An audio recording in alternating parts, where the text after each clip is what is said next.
বিনোদনের তাজা খবরে স্বাগতম। ফেসবুকে পোস্ট দিয়ে বিপাকে ন্যান্সি। জনপ্রিয় কণ্ঠশিল্পী নাজমুন মুনিরা ন্যান্সি বর্তমানে সিনেমার গান নিয়ে বেশ ব্যস্ত রয়েছেন তিনি। তবে সিনেমার গানের পাশাপাশি অডিও গানেও সময় দিচ্ছেন নিয়মিত।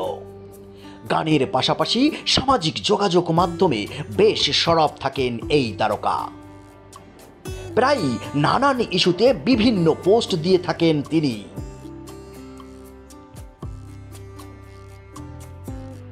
14 জুলাই বিকেলে ন্যান্সি তার ফেসবুকে একটি স্ট্যাটাস দিয়েছেন, যা নিয়ে ইতিমধ্যে তোলপাড় সৃষ্টি হয়েছে শিল্পী অঙ্গনে। তিনি তার সেই স্ট্যাটাসে লিখেছেন, বারবার কোকিল নামযুক্ত কুটনি বুড়ি শেয়াল রানী পরের চুল কাটা নিয়ে না ভেবে নিজের লেজ কোথায়, কাদের কাছে, কিভাবে এবং কতবার কেটে এসেছো সেটা নিয়ে ভাবো। মেকআপ ছাড়া দেখতে তুমি যেমন বিশ্রী, তোমার কর্মকাণ্ডও ঠিক তেমন বিশ্রী। মানের ভয় তোমার নেই জানি, কিন্তু প্রাণের ভয় তো আছে। তাই যত দ্রুত পারো জঙ্গলে চলে যাও, নইলে যে কোনো সময় রাম প্যাদানি খাবে। সতর্ক বার্তা প্রচারে সুস্থ শিল্পী সমাজ। এরপর থেকেই আলোচনা হচ্ছে ফেসবুকে চলচ্চিত্র, নাটক ও সঙ্গীত বিষয়ক বিভিন্ন গ্রুপে। ন্যান্সির মতো একজন প্রথম সারির গায়িকাকে প্রকাশ্যে এরকম আক্রমণাত্মক ভাষা ব্যবহার করতে দেখে অবাক তার ভক্তরা। তবে কাকে এমন আক্রমণাত্মক ভাষায় আক্রমণ করলেন তা খোলাসা করেননি ন্যান্সি।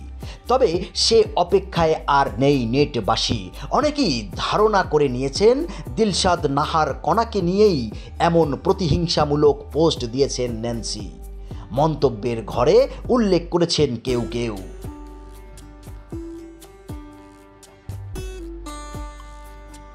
এদিকে ন্যান্সির স্ট্যাটাস ঘিরে আগুনে ঘি ঢাললেন আরও এক সঙ্গীত শিল্পী। তিনি আর কেউ নন, কোনাল।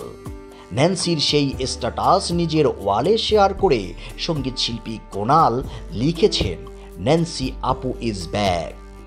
বহুরূপী মিথ্যুক, হিপোক্রেটি, ম্যানিপুলেটররা আসলে বোঝে না অসভ্য আচরণ, বর্বরতা, মিথ্যে প্রোপাগন্ডা ছড়াতে ছড়াতে মানুষ টায়ার্ড হয়ে গেলেও আল্লাহ টায়ার্ড হন না।